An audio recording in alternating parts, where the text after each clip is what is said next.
उर्दू में होता है गाफ, लगती है।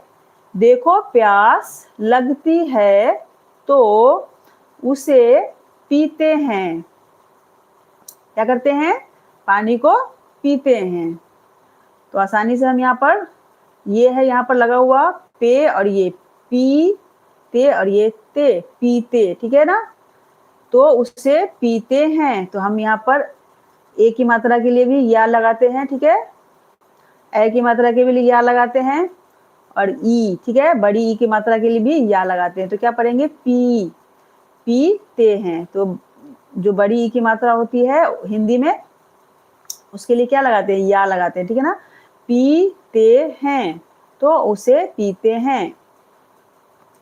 और छोटी ई की मात्रा के क्या लगाते हैं? जो हम छोटी ई पढ़ते हैं तो क्या पढ़ते हैं? जेर लगाते हैं, ठीक है ना।